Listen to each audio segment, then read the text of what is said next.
thanks to the BCO for hosting us and maintaining the catch-up website and so on. Okay, so welcome to this afternoon session, afternoon UK time. And we planned this session as short slots.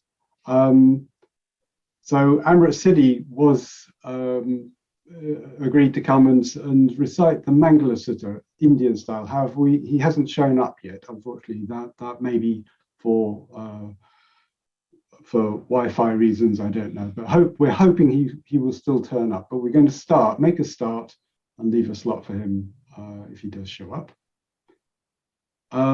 So we're actually going to start with Karuna Hridaya, who from Shoreham, as I now know, Shoreham by Sea in the UK, who's going to lead us in a smile meditation.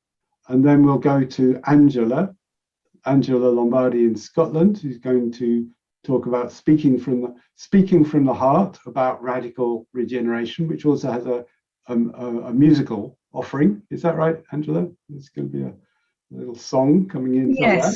Yes, there will be. Not mine, I hasten to add. Okay. And I'm going to do a section on climate comedy, which is going to be very short because there's nothing funny about the climate at the moment. I think, and then we're going to have, with the time left, we are going to spend a bit of time reviewing the retreat. So reviewing what we've learnt, what we still want to learn, and what are our next steps, what resources we need, and what are our next steps personally, individually, and collectively as well. So we're going to have a look at that towards the end of the session, just as a way of rounding off. And then this evening will be a kind of more sort of ritual space, and Parami is here. She sent me an idea. It seems to be focused on Ratnasambhava this evening. There'll be various elements to it, and it'll be coming from Glasgow, from the Glasgow Buddhist Centre Social Action Pooler. So that's this evening. So it'll be a more sort of ritual rounding off. Okay, so have I missed anything, Angela? Is that what we need to say?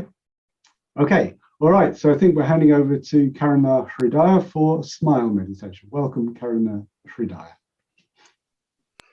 Yes, thank you. I am talking to you from Shoreham by Sea in the south coast of the UK, but I was originally asked to come as part of the French Paris Sangha. I've lived in France a long time and I'm closely linked to them. So I'm the sort of French person on this retreat. I thought of leading this meditation in French, but decided against it because there was no one to do simultaneous translation because it was going to be me. Yes, I'd like to echo how much I've enjoyed what we've been doing. I found it challenging and also enjoying. And I'm intrigued by the fact that whatever I'm working on, I'm pondering on, is in the forefront of my mind. Yes, I've suffered from anxiety and overwhelm, and this is my way of bringing my Buddhist practice that really helps me with this idea that everything I say or don't say, everything I do or don't do, everything I think or I don't think has an impact on the world. And actually, I can have an effect on that.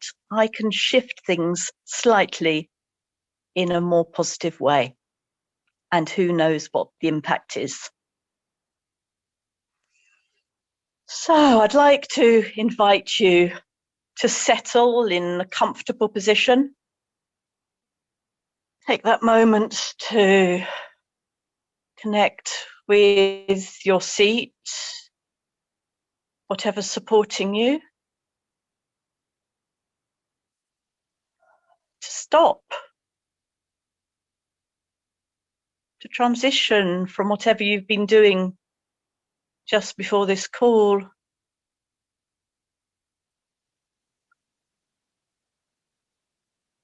to come into your senses of this moment. Maybe even opening your eyes if you've closed them and having a look around. Taking in this place that you're sitting through your eyes, perhaps in a way you haven't done yet. Allowing your eyes to close and then opening up your ears. Taking in the sound world around you. Your particular sound environment at the moment.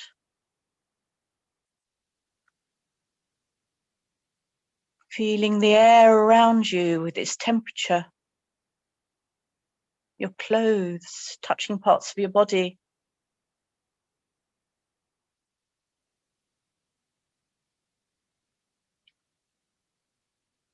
And gently settling on the breath. The rhythm of the breath as it comes in and out.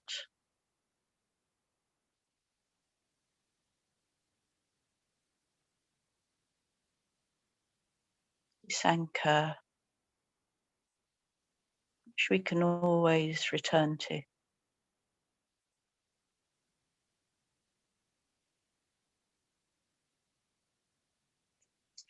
And now I'd like to invite you to bring to mind something that has happened recently that made you smile. Maybe a child laughing, a beautiful flower, conversation with a friend, a joke.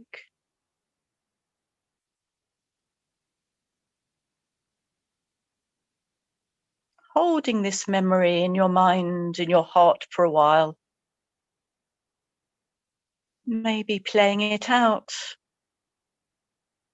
a bit like a film.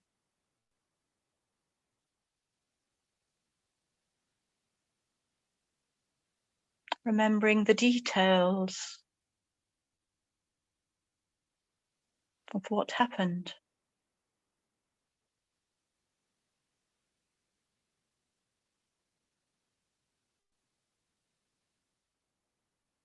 Tuning in right now with the effect of remembering this smile has on you.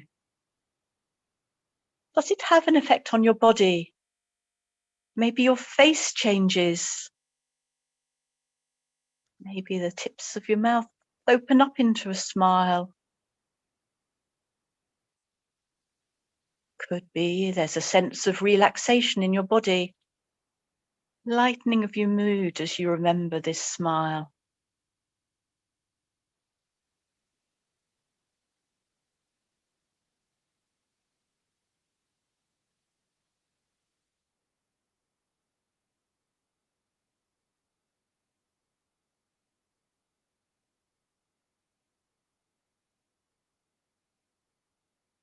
And bringing to mind a situation when someone has smiled at you.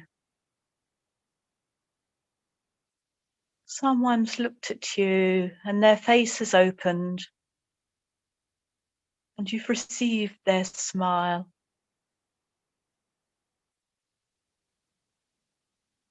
Did that have an effect on you? On your body sensations? On your experience of your thoughts or your mood? Can you identify the effect of receiving a smile?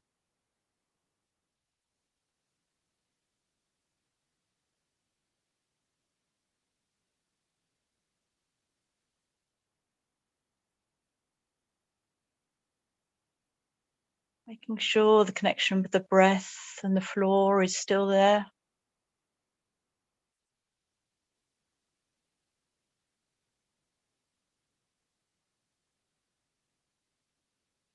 You smiling, someone else smiling.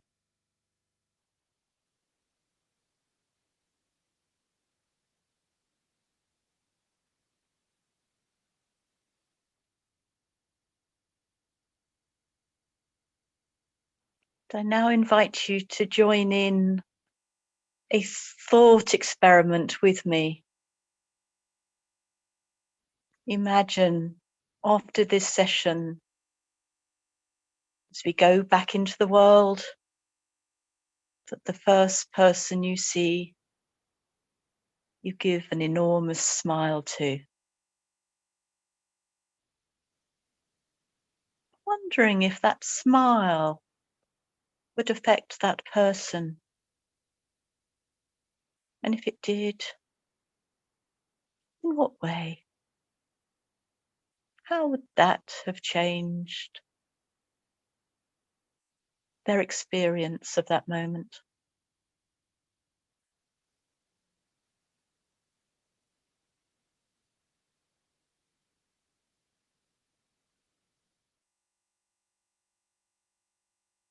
Maybe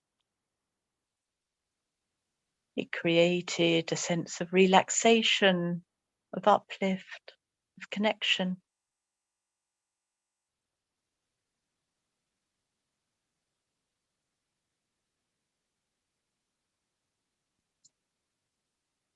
Who knows?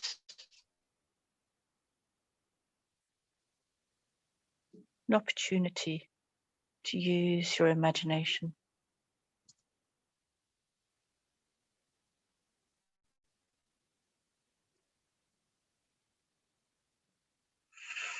And then imagining that that person, slightly uplifted, could go and smile at several other people around them.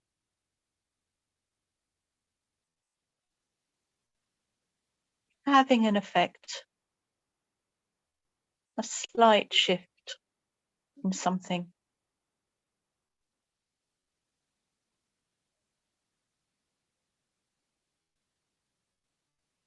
And then of each of those will go and smile just a little bit more at an increasing number of people.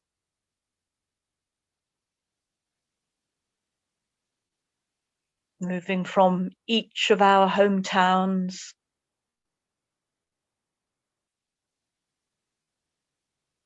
to each of our countries, continents, the world, beyond that.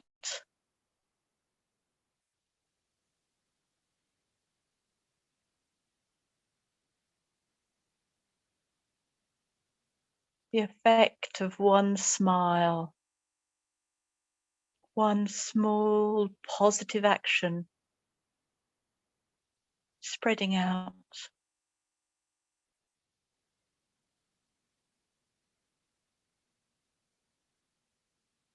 A small action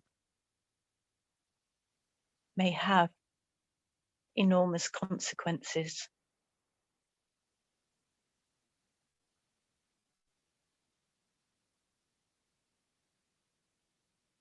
We can make that as best we can a small positive action, an action for the world.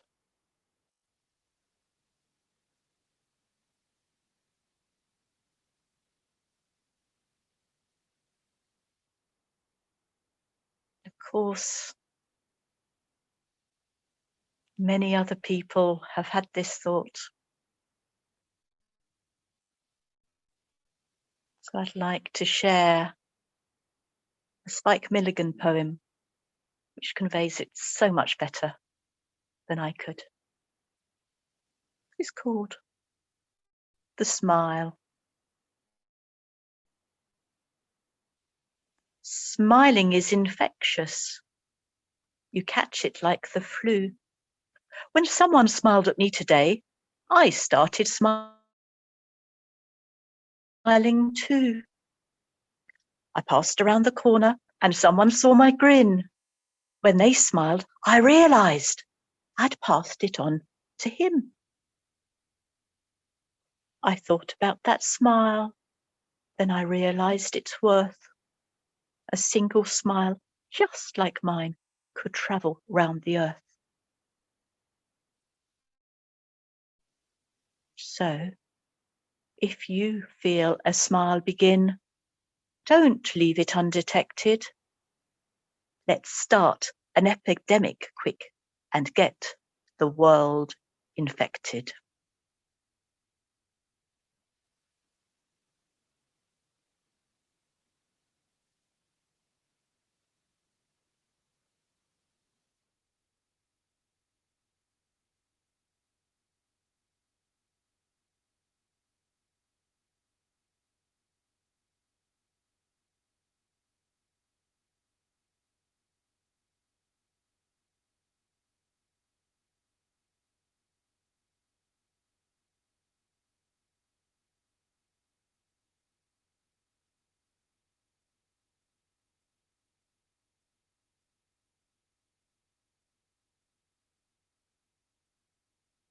Bringing this meditation to a close.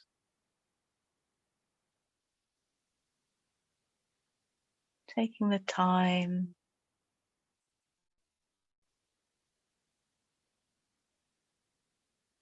to notice if this few minutes of exploring a smile affects you in any way, changes your outlook just slightly, and maybe inspires you to take it further. So to end the meditation, I'd like to invite everyone to open their eyes and give an enormous smile to everyone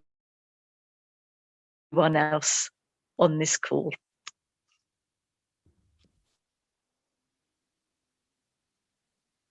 Thank you.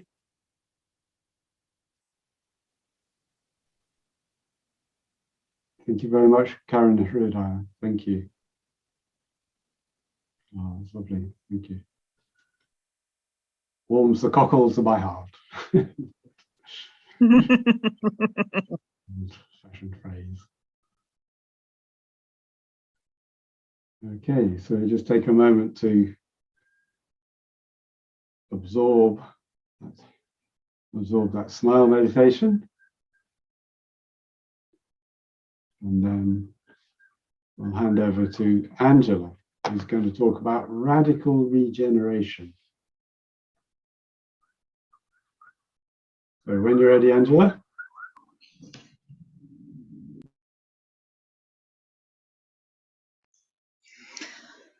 Oh, thank you. Yeah, that was really lovely, and it reminded me to look up. I sit on the floor in front of my laptop always on my Zooms to look up, and there's a photo of my parents sitting on top of the piano, and they're both smiling in it. And I don't know, that just touched me. I suddenly realized, oh, I'm going to be talking to you, and they're kind of witnessing that. So something quite nice about that. Okay, so I've got a little bit of time, about 20 minutes to share some reflections around what I've learned about regeneration, probably since COP last year in November, and since.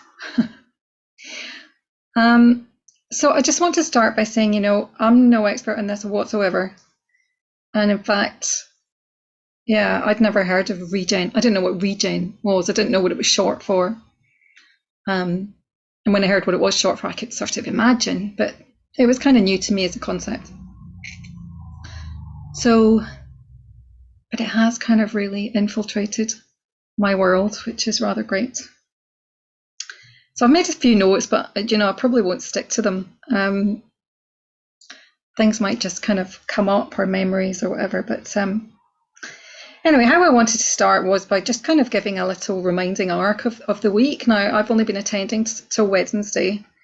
So it's just my experience to Wednesday. But, certainly to my mind, and that was kind of us planners' kind of hope, that the online retreat would have a real regenerative quality and theme to it. And I hadn't planned to come as an actual participant for the whole thing, but certainly I was going to dip in as and when I could. And actually from day one, I attended Sarvajits and just realised I need this as much as anybody else who's signed up to come and do this. I really need this. So along with the rest of you, I've experienced, just being immersed in, and also in the need for, and reminders around this, connection, resourcing with the Dharma, recollection, the 4 reminders, for example, the elements, connecting with the elements, delving into deep history, contacting our non-lingual prehistoric life. That was quite powerful. Imagining being given what we need in these critical times, imaginative meditations, connection with all life and organic, inorganic forms, how we liberate ourselves through the precepts, how doing that can help us through these times of crises, and the importance of the creative mind, vision, and the imagination in helping us cross the gaps in our vision, short of Buddhahood. Apologies to any Buddhas present today, but probably we do mostly need those. And also poetry to aid our need for beauty, rejoicing and grieving. And the other regarding aspects essential to metta, which we've been hearing about this week: freedom, respect and kinship for all life. And figures like Shantigarbha,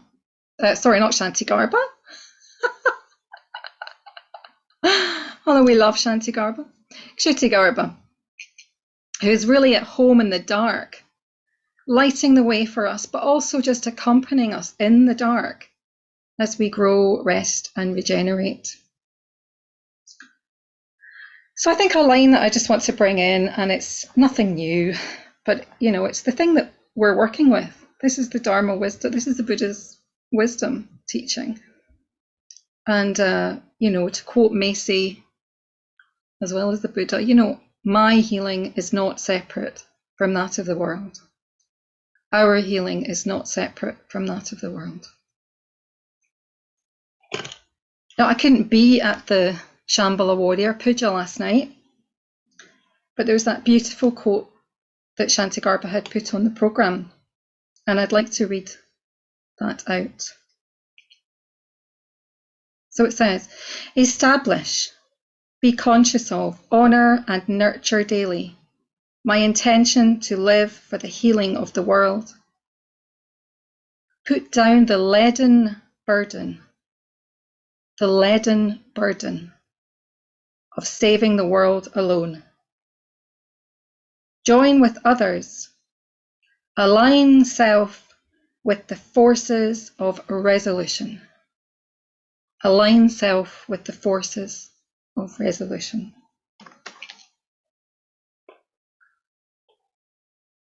So yes, to come back to this word regen, I'm very aware anyone here amongst XR will be familiar with it, but I'm aware also that not everybody in XR is fully on board with the regen, not that they wouldn't agree with it, but fully involved, let's say, with the regen wing.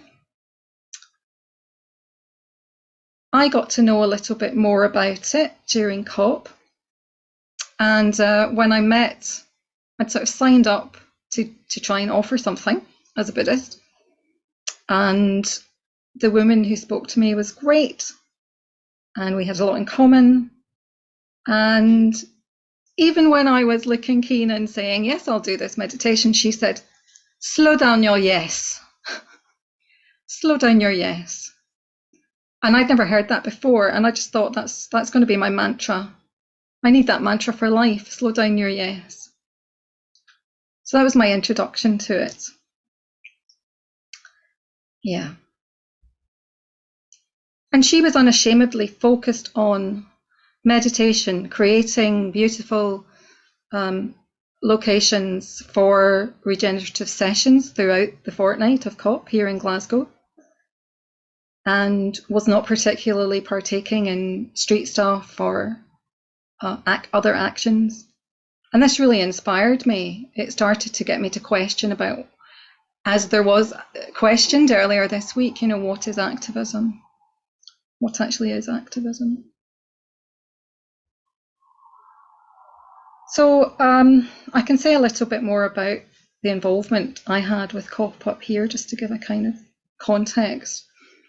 Being on the ground here in Glasgow, some of us in Glasgow Buddhist Centre, especially in the social action cooler that we have here, just felt it was a no-brainer that we needed to do something, to offer something, to connect with people who were hoping to come here, to maybe try to link people together.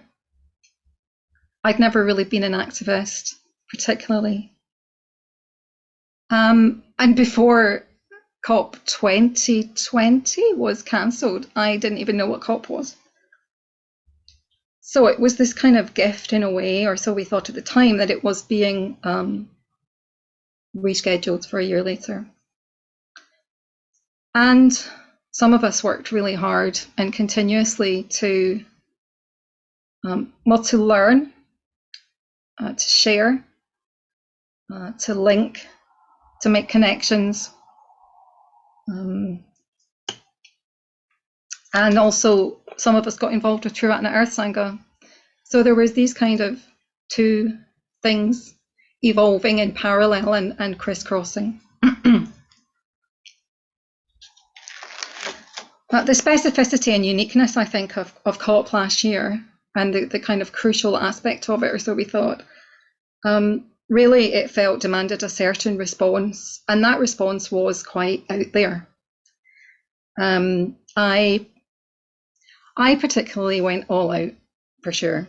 And I was part of various overlapping groups and met some wonderful people. Some of them are on this call.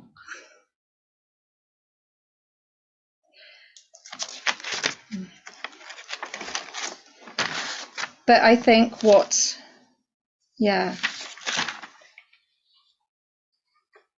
it was only through kind of dropping things like fear of failure, not being good enough, and trusting that I had something to contribute, and that was enough. Could I really let go of a sense of over responsibility and the related stress of that? I mean, I'm probably still working with that.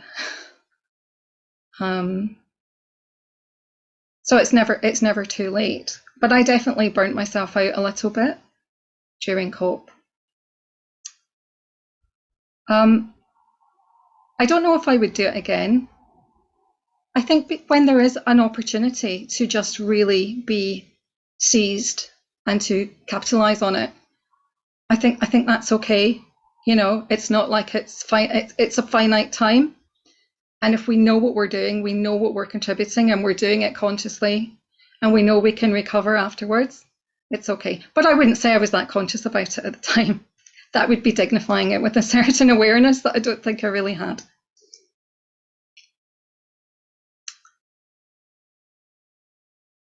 Yeah.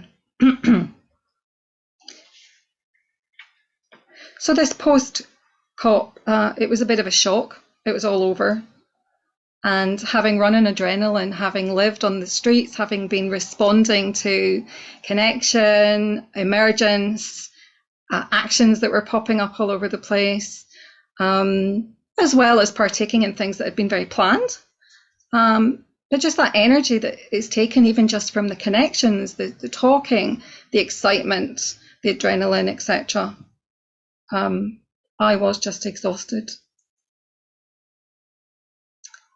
And I started to really realize, well, I didn't know what I was going to do. It was a bit of a shock. So I turned to this idea of regen.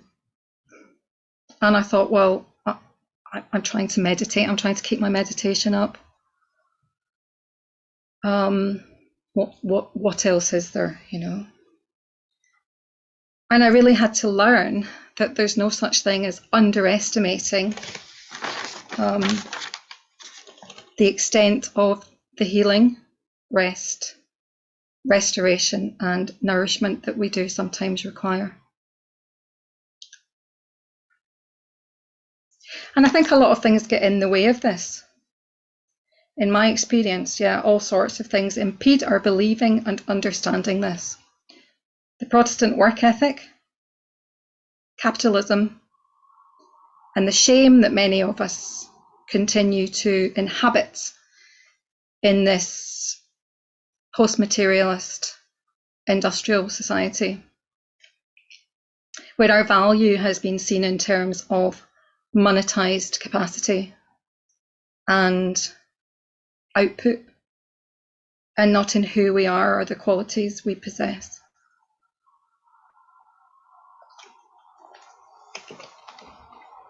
I think I felt that, well, in fact, I can say something about the word healing. I think I used to hear the word healing and just go, oh, for God's sake, oh, healing.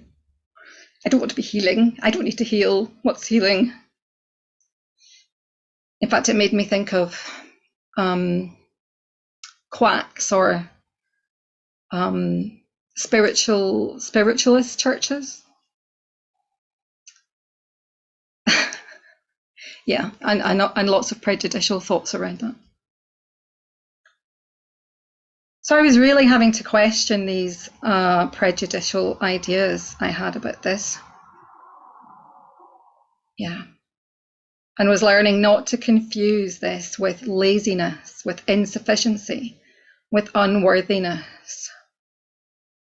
And then I recalled two talks, a talk by Dhammarathi that was given to us online in Glasgow on a Sangonite, and a talk in our final rainy season retreat just before lockdown happened in 2020 from Sadhanandi, talking about virya.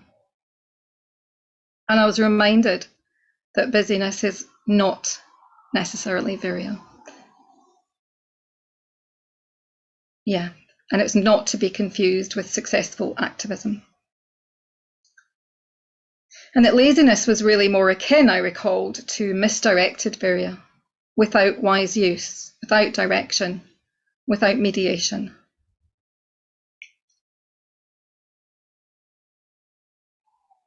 Yeah, so all these ideas I had were just getting further broken down. It's almost like we know these things, but there's just all these barriers in the way to really, really digesting them. Yeah. So at this point, just to say about regen, certainly the regenerative culture that's as it's kind of used in Extinction Rebellion is great. And I'm just going to run through the elements of it. And, you know, it can be applied to anything, absolutely anything. And they start like Joanna Macy suggests, with gratitude. Gratitude basically precedes everything. I love that. Then we have ideation. So what is it we want to do? Let's come up with ideas. Welcoming. So relationship building. Intention setting. Finding the common agreement. And the next thing, once we've sort of touched base and connected, it's team formation, more relation building. And training and capacity building. So a bit more pre-action or activism or activity or whatever it is you're doing, cooking, working, going to work in your team, whatever. A bit of practical preparation, some psychological preparation, communication, and preparing for maybe potential outcomes of your, or scenarios of your action. Within XR, obviously, we know that that could be like for those who are possibly going to be arrested. And then there's the action, and then post-action. The action itself is very intense, but it does not take up the majority of the time that we are devoting to our activism. So this is followed by a welcome back, being received back into the bosom of your group, your tribe, self-care, and then connection and support from others. And beyond that, some nourishment. And then later, you can imagine around the fire, sharing stories, more connection, debriefs, feedback, talking circles where conflict can be looked at, grief can be expressed, and finally, again, more gratitude. And this week, we complete the circle. So how have I benefited, and what am I taking forward?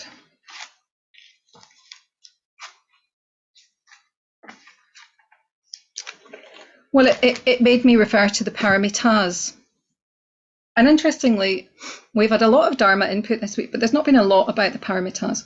Akasha Vajra mentioned it, and I thought he was going to talk about the paramitas, and I was thinking, oh, good. But then he switched to the precepts. So I think maybe he said paramitas instead of precepts. I'm not sure. But then I thought, well, that's quite good, because I can bring them in expressly. So I've mentioned Virya. And I'd like at this point to go back to this idea of the leaden burden of misapprehending our role and our capacities. It's just deathly. It's deathly. And really, I know we're supposed to be bodhisattvas in training, but really it's folly to try to be a bodhisattva, isn't it? And really what I think we need to try and do is to participate in the bodhisattva ideal and not confuse this with who we are and what we can do as some kind of separate idea, yeah.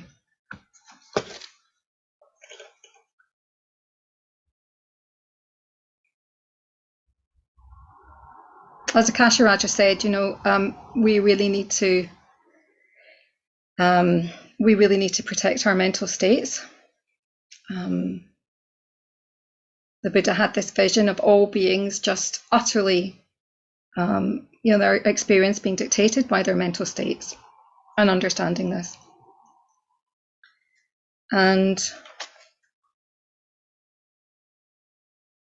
yeah, just trying to bring that meditative quality, concentration as another bodhisattva perfection to as much of our experience as we can, you know, off the cushion. I wouldn't say I'm the best meditator ever. I don't even know what that means anymore. I don't think there's such a thing. I'm sure many would agree. But just trying more and more to make, as Vajradevi would say, so that my the objects in my awareness are not the elephants or the mountains. My awareness is the mountain, and the objects are more like the mice. I sometimes feel like my awareness is just, my mindful awareness is just the size of a mouse, but we can but practice.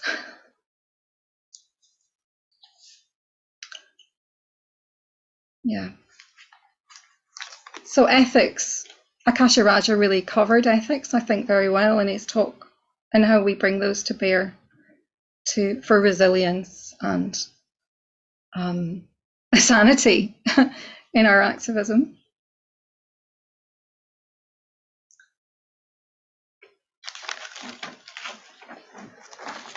Yes, and I'd like at this point to mention Amitabha Buddha. He's been very crucial in my whole journey. He was already quite strong for me, but there's been lots of conversations with Amitabha happened since getting involved with environmental activism. And he's personified by this little guy called Amitabha Snowball. And he just loves me. He just loves everybody. And this little fluffy thing is the Buddha of compassion, disintegration, faith, and insight. I mean, you know, he doesn't really look that kind of crucial, but boy, he is.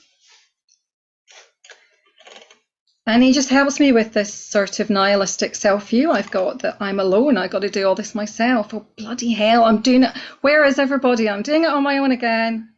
I mean, this is the first fetter, isn't it? Self-view, and also basically conceit. So these, lots of little bits of spiritual death.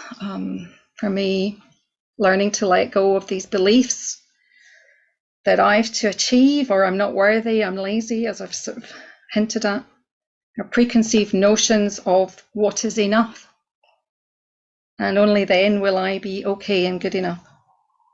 And I bring back the memory of thousand-armed Avalokiteshvara, whom Amitabha, of course, gave 11 heads to and 1,000 arms. And this reminds me that I just need to do a little bit. And my little bit is part of the bigger whole.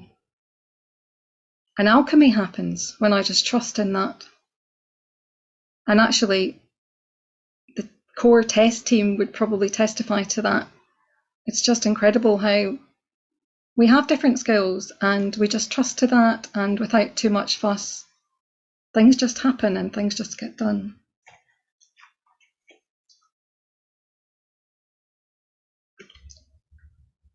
Yeah, when I'm acting from stress and anxiety instead of mindfulness, compassion can't arise, compassion for myself can't arise. And when I'm being truly mindful, especially just of my stress and anxiety and fear, then compassion can arise. Then compassion can arise. Patience, Shanti, definitely is required for the old stories which kick in telling us we're separate and need to prove adequate and that we need to achieve. They're just being eternally patient with these old stories. Dana, learning to be honest with myself about when, not just what, but when I'm able to give, even if I'm able to give. And then when I'm, to my mind, not giving of myself, I'm probably giving to myself, if we're looking at it in conventional terms of self and world. It's just so necessary and not to be forgotten.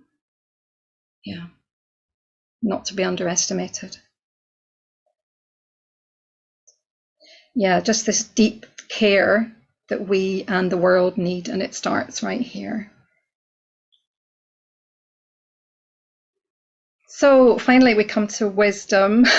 It's kind of a tricky one, isn't it? But, and just these talking about the Bodhisattva ideal and the unhelpful views I can have of myself around trying to save the blinking world. It's just really helpful to remember that ultimately what gets in my way is believing I'm separate, because as long as I think I'm separate, I will always feel inadequate. I will always feel inadequate. It's a hiding to nothing. And the more I can give that up, the more I can just play my part. So I don't know if there's any time left. I'm really sorry. I think I've taken up too much time. But if there is time, there's a really lovely clip of a song by an order member here called Tara Dakini, and it's called Nurse Your Heart. And it's her own song, and she's playing it with the little Shruti box.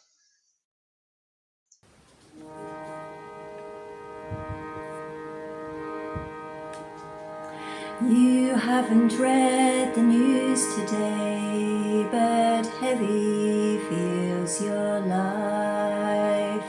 From the dark polluting views rise shadows that do plague us all. Breathe them in,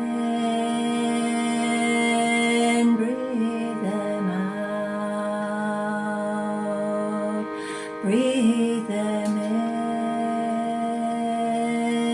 and breathe them out. Don't you cry out in the dark for what's been lost.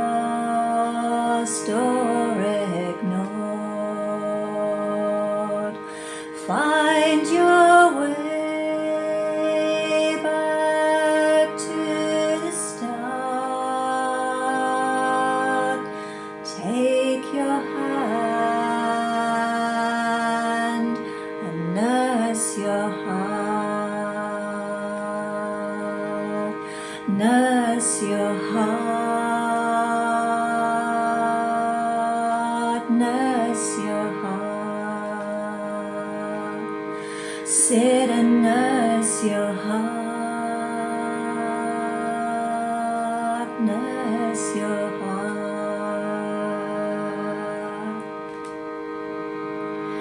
Feel the earth calling us home and break the spell of overwhelm. Lie down on her forgiving ground. Let stillness feed your raging soul. Breathe her in and breathe her out. Breathe her in and breathe her out. And don't you cry out in the dark for what's been lost or ignored. Drink your fill from the holy well, then take your hands and nurse your heart. Sit and nurse your heart. Nurse your heart. Nurse your heart. Nurse your heart.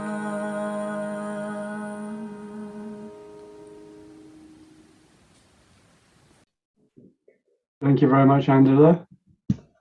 Very touching. Yeah.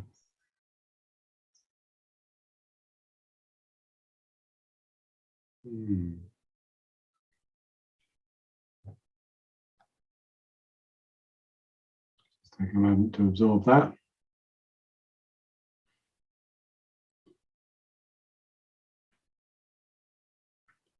I'm really glad you could talk about regen or regeneration. And I've noticed in the Triratna Earth Sangha, in the conveners meetings that we have, one of the functions or one of the things that we do each time is just act as a support group for each other. And I think that's really important that we just support each other, basically. To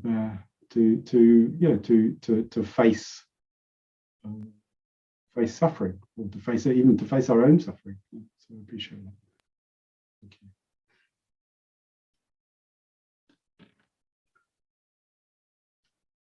Okay, so we have about 35 minutes left on this session.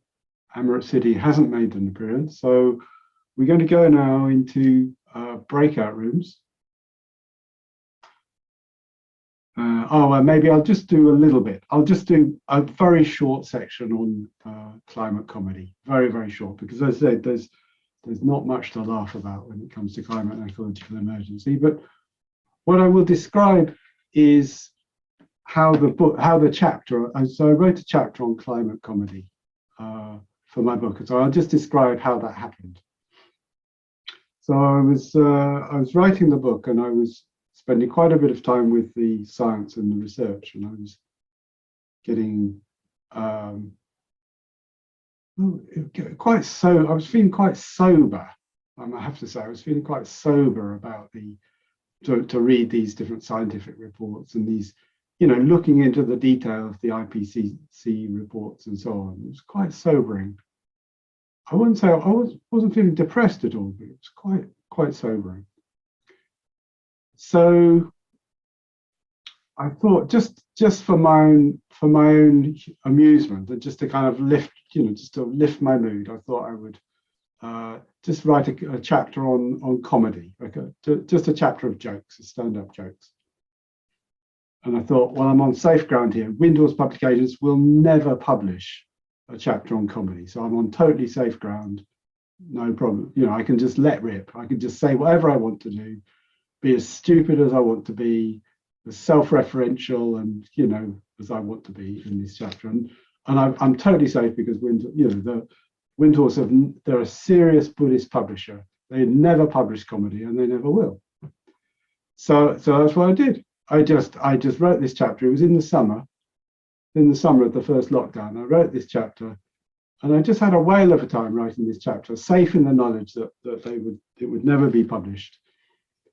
And then, as my final joke, I sent it off to Dharma Megha at Windhorse Publications, pretending that it was a proper chapter, pretending that it was going to be a proper chapter in the book. And here it is. And I'd appreciate your feedback and your comments on this, on this chapter. Let me know what you think. And she wrote back the next day and she said, I love it. She says, I love it. It's great. I thought, what? No, there's some mistake here. But then she kept on, she insisted. She said, I really like it. I really enjoy your sense of humor. And I think it's great. I think it's great, sort of addition to the book. So I was a bit dumbfounded by this, to be honest, a bit kind of taken aback. And I thought, well, is there anything? Maybe I need to change stuff. Maybe I need, now it's getting serious. Maybe I do need to change something. But I said, do you want any changes? Because there's always the author's biggest fear is that the publisher will want to change everything and make it into a different chapter and blah, blah, blah. So anyway, she wrote back and she said, you could delete this half a sentence. She said, you could delete this half a sentence in one of these paragraphs. She said, the rest of it is so well balanced, so finely tuned. Just if you delete the half a sentence, that'd be fine. I said, no problem, half a sentence, that's fine.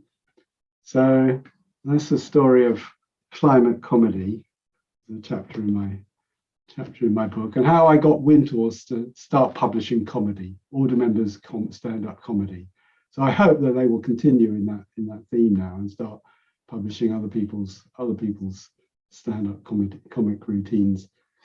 So I stole some of Tejapala's stand-up comedy routine as well. So you get some of that in his book. There's a conversation with him in the book about it. So that's something about climate comedy. So let's have these breakout rooms now. So this will be reviewing the retreat.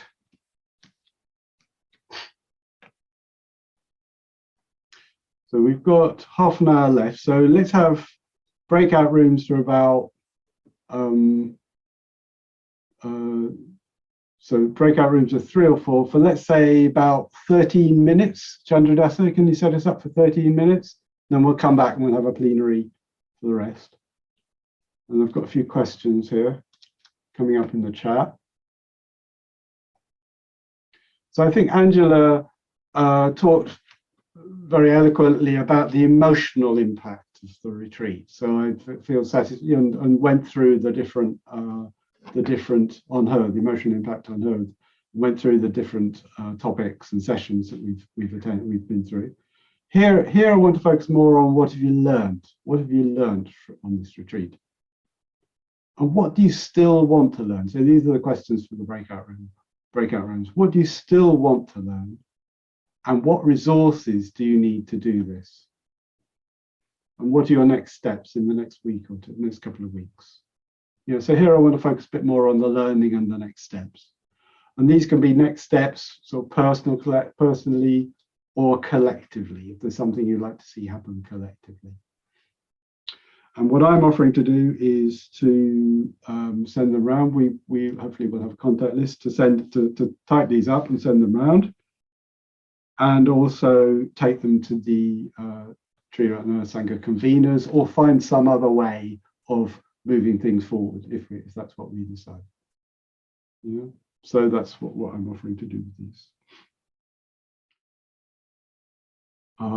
Slow down your yes. That's a nice one, isn't it? Yeah, from Angela's talk. Thank you, Angela. Patience and care, says Ursula. The importance of spiritual friendship and Sangha. Indeed, yeah. Tejapala really emphasized that this morning. We still need Sangha, or even need Sangha even more at the moment. Yeah. Alyssa, clarifying what supports me on this journey.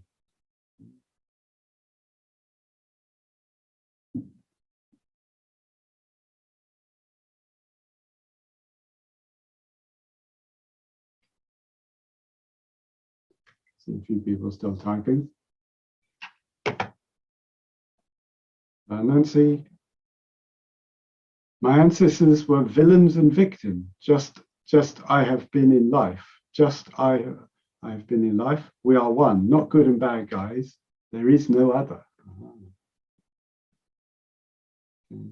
Katie, take care of the vertical and the horizontal. So yes, this is something Tejapala talked about the vertical element, the vertical dimension, which in Buddhism is represented by Shraddha, or confidence, trust.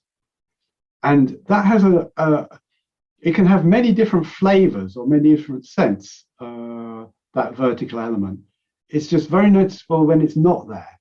Somehow it can people, yeah, but it can have very many different flavors or different ways of talking about that.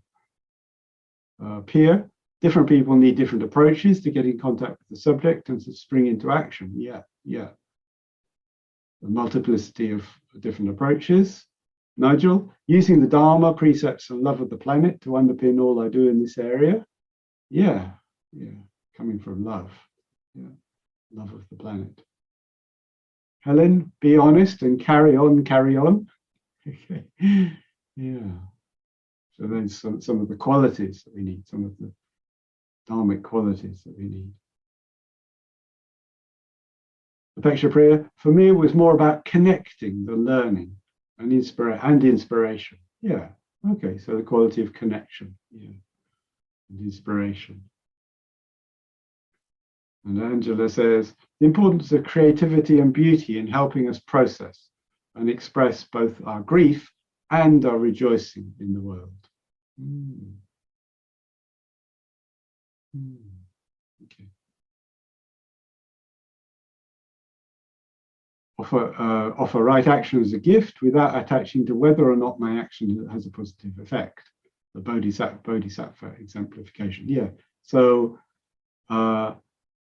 letting go of outcomes, of any specific outcomes. Acting skillfully whilst being open to the outcomes. Yeah. Okay, what do you still want to learn? Is there something that you still want to learn? And you can use that word learn in quite a broad kind of way. Is there something you still like to learn?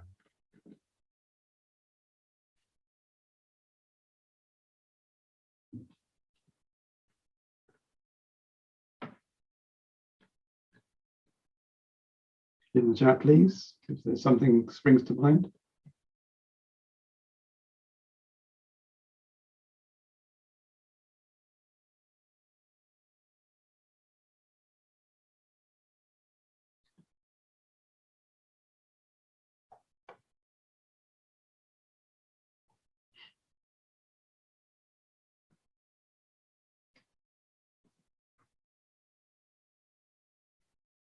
Zoe says, bridging Dharma and action, inspiring Sangha members to join TES, Triratna Sangha. Yeah.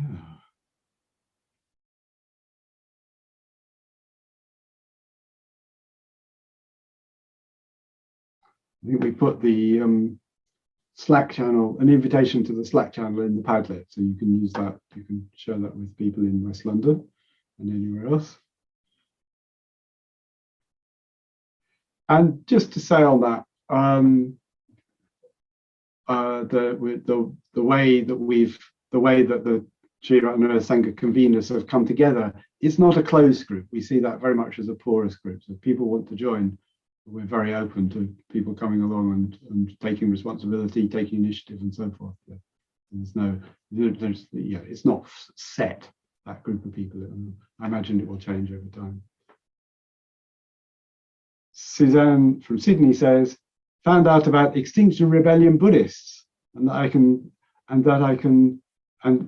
things that what I can do more personally. For instance, change to green energy provider and bank. Yeah. So there's quite a few people on this call connected with Extinction Rebellion Buddhists. So if you want, if you're interested to hear more about that, then maybe put a request in the Padlet to do that. Angela says, how to honor the limits of my capacities at any given time and really use the resources available to me when I have them. So we'll come back to that, to resources, in a minute. Shantachita, strengthen the connections with people around the world and continue to inspire and support each other. Pia says, more and more transforming anger and frustration into compassion and action. Yeah, there's a hell of a lot of energy in anger and frustration. And if we could sort of find the life in the anger and the frustration, and that would be amazing, wouldn't it? So if we could liberate that energy, find the life in it, to in the service of compassion and action. And Nancy says, how to encourage more in the Triratna Sangha to see that eco-concern is not separate from our individual practices, without expecting them to do so, or judging them if their path is different from mine. Yeah, that's really like, it's like to have a sense of your own path, what you need to do, and to kind of have a strong suspicion that might also be useful and helpful for other people and for the world generally. And at the same time, to not to turn that into some kind of demand on others, because you know what happens when people make demands on you. You switch off. We switch off. It's like, we don't really know about that. We want our choice. We want to have a sense of autonomy. So how to kind of persist without demanding, something like that. Yeah, that's a very fine line, especially if you're passionate about something. If you're passionate about something. Okay. So now, what resources do you need? Oh, wait a minute. One more from Ursula. Slow down, says Turtle. Flow. Drop into your still point. Love is the answer. Ursula, thank you. Wow. A haiku there. Can we put that on the Padlet? Can you put that on the Padlet? With a picture of a turtle, maybe. Thank you. That's great. Yeah. So what resources do you need to learn or grow in the way that you want to grow? To do the things you want to do. So what resources, personally or collectively, what resources do you need? Do we need?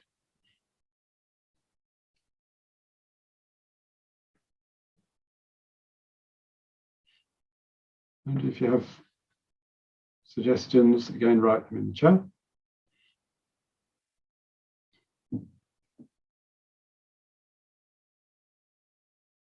I'm just gathering resources.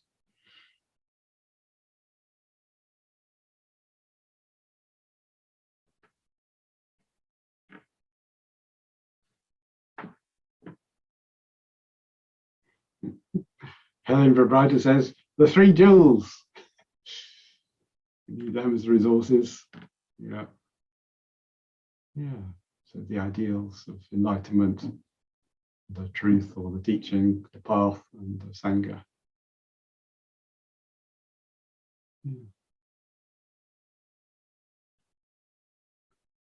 Hope for the future, says Suzanne. So what resources will give us hope for the future. And at the end of my book, I say, rather humorously, I say, well, people ask me, is there hope? And I say, well, if we're treating this as an emergency, yes, there's hope for us. But if we're not treating this as an emergency, no, there's no hope for us. So that's my response to that. Hope, somewhat humorous response. So yeah, hope is related to action or the capacity to act. Katie says, would be good to have contact details of people in our area. For instance, Hertford is not so far from Mid-Essex. Okay, so what I can offer there is, we'll come back to the others in a minute. What I can offer there is, if you want to go on a contact list, then put your name and email in the chat, and I'll send round a contact list to everybody who wants to be on the contact list. And can you include your location, because that's also useful for people nearby.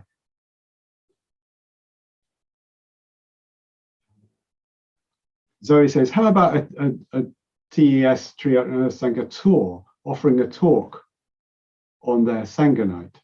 Yeah, I like the sound of that. I've been doing book launches, Zoe, and I'm very happy to come to centres and do that. I've got a couple more coming up, one in Manchester and one in Cambridge. But yeah, if you want to invite me, if any of you want to invite me to either an in-person book launch or an online virtual book launch, I'm happy to do that. And also Akash Raja has been known to give a talk or two as well, so he's willing to be invited, and there may be others, yeah, who are willing to. Those are two anyway. Alyssa says, honest, kind exploration of engagement with people like you. Yeah, so more sort of Sangha connection with people who share our values. Okay, so I see. And Angela says, deeper honesty with myself and others, which releases doubt, frees energy, and grows faith, including faith in whatever I attempt to offer the world. Okay.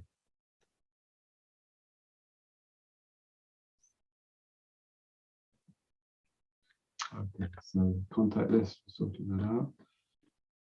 Okay. So we're nearly done. So is there anything else that you'd like to see happen? Anything else you'd like to see happen, or that you'd like to offer to bring this dream or this vision about, to bring it into reality? Is there anything else you'd like to offer?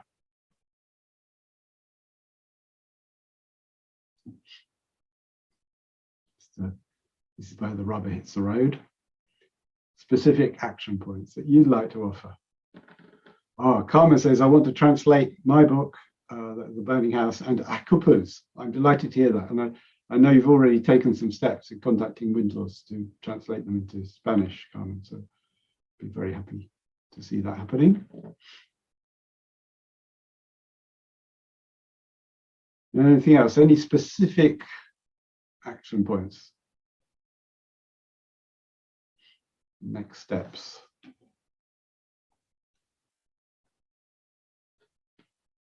And then we'll close.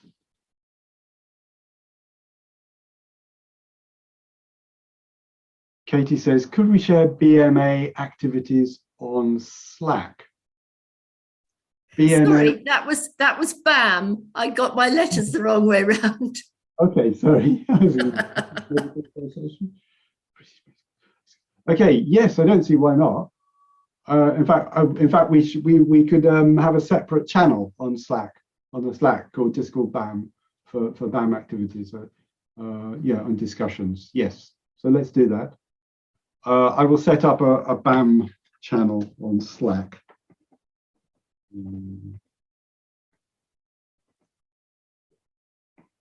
Slack, because that's an obvious target to aim for.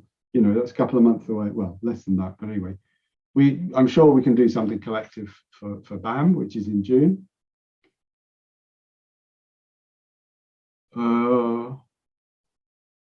Sorry, Susan, I can't quite get that. Could you rewrite that one? Sorry, Susan, I can't get the one. It's just, I did suggest it at the last conveners meeting. Sort of a very simple, not a huge undertaking list of what everybody in the separate groups around the country and, across the world are doing. And I think it's good to hear what everybody else is doing. It's quite inspiring. Yeah, thank you. Thank you, Angela. I used my be careful with your yeses to not go to the group. I was really proud of myself. Thanks, Angela. I didn't feel very well. No, I'm not going to go to the group. Brilliant. Okay. Thank you. So I think there is a local conveners channel on the Slack, which I think which could be used in that way, just letting each other know what you're doing in your local group. I think that's very helpful to give people ideas of what they could be doing in their group. So they've always got in mind a number of different ideas. Zoe asks, what would I like to see next? Well, what's my shopping list? My shopping list is I'd like us to be supporting someone part-time in Triratna Sangha to provide continuity between actions and events and so forth. So I'd like us to have the funds to support somebody. Could just be a day a week to provide some continuity. And I'm interested in spending more of my time working with supporting the Triratna Earth Sangha to grow. So I'm open to doing that. And I need support. I need supporting. I don't have a rich partner or anything else. So I do need some support to do that. So that would be a very practical thing, obviously, that we could do. Yeah, and it needn't be me. It could be, we would decide who would be the most suitable person with most suitable skills, but providing some continuity. Sometimes it gets rather thin at the center with, because we struggle sometimes to keep things going because we've got very busy lives and we've got lots of other things going on. So I'd like to see that happening. Alyssa says, would you please offer the contact list to those who can't be there this afternoon? Okie dokie, yes. That'll take a bit more organization, but I will do that. Contact list. Okay, so we're running a little bit, we've run a little bit over our time. So closing, bearing in mind that we do have a closing ceremony this evening. I've saved the chat, so I've got your email if you want to be on the contact list. So yeah, closing comments in the chat, please. How are you doing now? Yeah, just how are you doing now?